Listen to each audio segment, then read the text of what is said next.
नमस्कार दोस्तों। आज का विषय बड़ा ही रोचक है। आज मैं आपको नंबर 0 के बारे में बताने वाला हूं, शून्य। मित्रों, इसकी स्लाइड, इसका छोटा सा एक वीडियो मैंने YouTube पे डाला था कि मैं अगले हफ्ते वीडियो डाल रहा हूं। व्हाट्सएप स्टेटस पे भी डाला था, सोशल मीडिया के और फेसबुक और भी प्लेटफॉर्म, इंस्टा पे भी डाला था। बहुत से लोगों के मैसेजेस आए मेरे पास, लोगों ने सर्च कर लिया, क्योंकि मैंने लिखा भी यही था कि आपको नहीं पता होगा जीरो, शून्य का कौन सा ग्रह स्वामी है, खोज लीजिए न्यूमरोलॉजी बुक्स में, गूगल पे। तो लोगों ने न्यूमरोलॉजी बुक्स और गूगल भी सर्च कर लिया, किसी को इसके बारे में मिला नहीं कुछ भी। मित्रों, आज मैं ये आपको बताता हूं कि आखिर जीरो, शून्य का मालिक कौन सा ग्रह है और उसकी शुरुआत कैसे है, और बहुत सी चीजें और फाइन बताने वाला हूं। बड़ा इंटरेस्टिंग होने वाला आज का ये वीडियो। मित्रों, जीरो, शून्य, पहले तो मैं आपको बताऊं, ये जैसे लग्न कुंडली है, ठीक है। ये 12th हाउस जो है ये शून्य, ये 12वां है शून्य। इसको शून्य कहते हैं क्योंकि ये ड्रीम हाउस है और इसको स्पिरिचुअल हाउस भी कहते हैं। जब आप धरती पे जन्म लेते हैं तो ये जीरो से आप इंटर करते हैं, ये आपका लग्न है, ये आपकी सोल है, आप यहां इंटर करते हैं, तो इसीलिए इसको सोल कहा जाता है, लग्न। और इसका जो भी प्लेनेट यहां पर बैठा होता है, जो प्लेनेट का नंबर होगा, वो आपका सोल का लॉर्ड होता है, उसका इफेक्ट आपके ऊपर आ जाता है। तो you are coming from 0 to 1, मतलब यहां पे इंटर आप करते हो। तो जीरो का जो है, वैसे प्लेनेट जो उसका मालिक है वो केतु है। वो कैसे केतु है वो मैं आपको बताता हूं। Zero is the symbol of nothingness, ठीक, and it denotes freedom from limitations. Zero limitation से फ्री है। Zero resonates with the vibrations and energy of eternity. Zero tells about spiritual root of a person. Zero tells about spiritual root of a person. Ketu is the lord of zero, शून्य। Ketu is free from freedom. आपको पता होगा कि केतु को मोक्ष का planet कहा गया है। कुंडली में बहुत से ज्योतिष बोलते हैं, जो ज्योतिष वीडियो देख रहे हैं वो इस चीज को बड़े इजीली समझेंगे।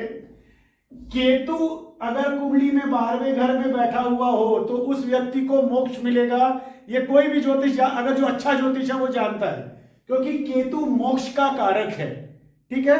इसमें और एक इंटरेस्टिंग चीज बताता हूं आपको, जो बड़े आपने कभी कहीं सुनी नहीं होगी, वो आपको बताता हूं। आपको YouTube पे इस तरह का वीडियो नहीं मिलेगा, क्योंकि केतु को मोक्ष का प्लेनेट कहा गया है। और जब भी इंसान का जन्म होता है तो जो एक सीक्वेंस है महादशा की जो सीक्वेंस है वो केतु से शुरू होती है।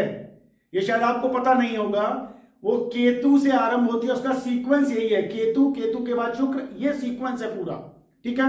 केतु की महादशा 7 साल की होती है। आप किस नक्षत्र में पैदा हुआ, चंद्रमा किस नक्षत्र पे है, वो हम आगे मैं आपको बताता हूं, वो उससे महादशा चलेगी। लेकिन बेसिक ज्योतिष में शुरुआत जीरो से होती है, मतलब केतु से, नथिंगनेस। इसलिए मैंने बोला केतु इज फ्रीडम और केतु इज मोक्ष प्लेनेट। केतु को मोक्ष प्लेनेट माना गया है और वो जीरो का कारक है, शून्य का कारक है, ठीक है। क्योंकि केतु हमारा किसी भी कुंडली में मोक्ष उसी व्यक्ति को मिलता है जिसकी केतु 12th हाउस में बैठा हो। तो 12th हाउस इज जीरो। यहां से आकर के लग्न पे आपकी सोल जनरेट होती है जब आप धरती पे आते हैं। यहां पर एक और बड़ा इंपॉर्टेंट चीज बताता हूं आपको। कुंडली में जो बच्चे केतु की महादशा में जन्म लेते हैं, ध्यानपूर्वक सुनिएगा, जो बच्चे केतु की महादशा में जन्म लेते हैं उनको अपना, अधिकतर लोगों को बोलूंगा, सबको नहीं बोलूंगा, अधिकतर लोगों को अपना पिछला जन्म याद होता है। अपने पिछले माता पिता, उनका घर, उनको सपनों में वो चीजें, अगर वो वास्तविक, जैसे पूरी 7 साल की केतु की महादशा नहीं है, 2 साल की समझ लीजिए केतु की महादशा बची है जब वो धरती पे इंटर किए, और केतु की महादशा में उन्होंने जन्म लिया, ठीक है।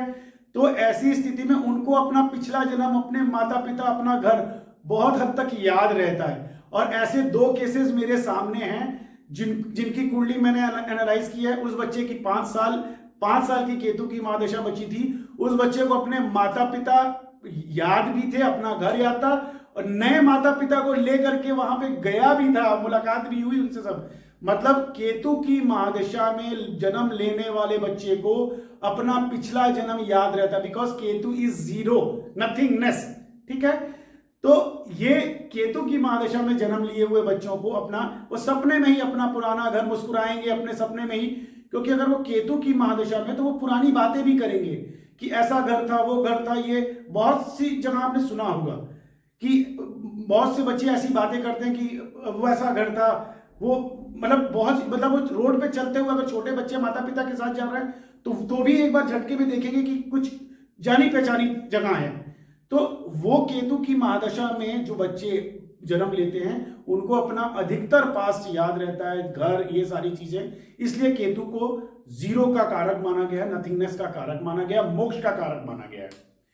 फिर मित्रों यहां पर एक और चीज आपको जानकारी दूं, यहां पर चंद्रमा जिस नक्षत्र में आपका होता है, ठीक है, जिस नक्षत्र में चंद्रमा होता है उस नक्षत्र का जो स्वामी होता है उससे आपकी महादशा शुरू होती है। ये शायद बहुत से लोगों को नहीं पता होगा जो कि ज्योतिष के बारे में ज्यादा नहीं जानते। ये उनके लिए भाई ज्योतिषी तो जानते हैं, लेकिन जो लोग नए लोग इसमें जुड़ रहे हैं या ऑडियंस जो जुड़ रही है जिनको ज्योतिष के बारे में नहीं पता, मैं उनको बता दूं कि आपका चंद्रमा क्योंकि मन का कारक होता है, वो जिस नक्षत्र में होता है उस नक्षत्र का स्वामी जो हो, ठीक है, उससे आपकी महादशा आरंभ होती है।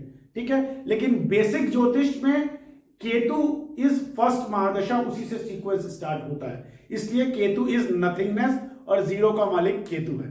ठीक है मित्रों, आपको इसका उत्तर मिल गया होगा, गूगल पे और कहीं तो नहीं मिलेगा।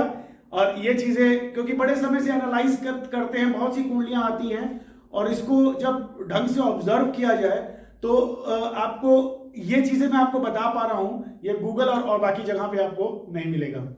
ठीक है मित्रों, अगर इस तरह के और रोचक वीडियो आपको देखने हैं तो मित्रों सब्सक्राइब करिए, बेल आइकन अवश्य दबाइए, क्योंकि बेल आइकन आप दबाएंगे तो जो अब सीरीज में बहुत से वीडियोस, इस तरह के इंफॉर्मेटिव वीडियोस ज्योतिष पे लोड करने वाला हूं, उनके आपके बेल दबाने से वो सारे नोटिफिकेशन मैसेज आपके पास आएंगे और एक भी वीडियो आपसे छूटेगा नहीं। ठीक है मित्रों, मिलते हैं अगले एक नए विषय के साथ में। एक